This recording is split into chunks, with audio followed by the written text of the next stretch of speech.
Қайырлы күн достар, сіздермен бүгін осындай пигоди тағамын дайындайтын боламыз. Ол үшін жылы суымызға сұйық майымызды, шекерімізді, тұзымызды салып, аштығымызды салып, барлығын біркелкі етіп араластырып, жұмсақ қамыр илейтін боламыз. Барлығын біркелкі етіп араластырып аламыз да, енді жақсылап жұмсақ қамыр илейтін боламыз. Бұндай пирожкилер кәрістердің тағамдарының бірі болып саналады. Өте дәмді, тойымды тағам болады. Бір жақсысы бұндай тағамды бір жасап аласыздар да, одан кейін басқа шаруаларыңызды жасай беруге болады. Міне менде осындай жұмсақ қамыр дайын болды. Енді оның үстінен аздап сұйық маймен майлап аламыз да, 2 сағатқа көтерілуге жылы жерге қойып қоятын боламыз. Енді біз қамырымыз көтерілгенге дейін салатымыз бен ішіне салатын салмамызды дайындап алатын боламыз. Алдымен салатымызды дайындау үшін сәбіздерімізді осы үккіштен өткізіп алып, оның үстіне сұйық майымызды, қайнатылған сұйық майымызды құйып, оның үстіне дәмдеуіштерімізді саламыз да. Менде бұл жерде кинза, құрғатылған тұз және ащы бұрышты пайдаландым, және сонымен қоса осына чемчим дәмдеуішін пайдаландым. Барлығын салып, біркелкі етіп араластырып, салатымды жасап алдым.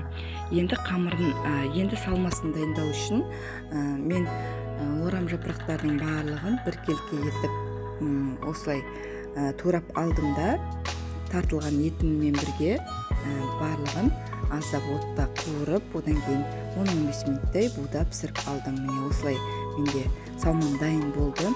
Енді дайын болған қамырымызды осындай бөліктерге бөліп алдым. Менде кішкентай шағын пигодилер шығатын болады. Егер де сіз үлкендеу қылып жасағыларыңыз келсе, онда қамырларыңызды үлкендеу етіп жасап алсаңыздар болады.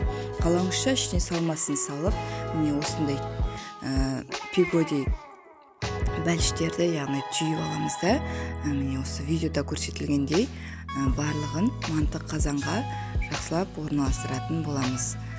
Міне түйілу жолын сізге анық көріну үшін қайта видеоға түсіріп, осылай анық көріну үшін осылай түсіріп алдым.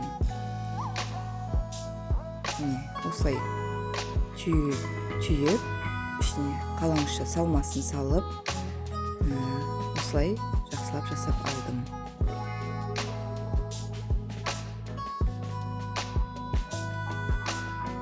Бұндай тағамдар өте дәмді, керемет болып шығады.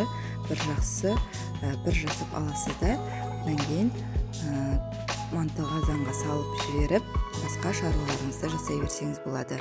Манты қазанда буда 30-40 минуттай пісіріп алатын боламыз. Буда міне осындай формада менде бәліштер дайын болды. Енді астына суымызды қайнатуға дайындап, газымызға суымызды қоятын боламыз. Енді міне суымыз қайнады, бәліштеріміз кішкене көтерілді. Енді буда 30-40 минуттай пісіріп алатын боламыз. Менде осындай пигодилер дайын болды. Өте керемет дәмді, міндетті түрде жасап көріңіздер достар. Өте дәмі керемет болып шығады.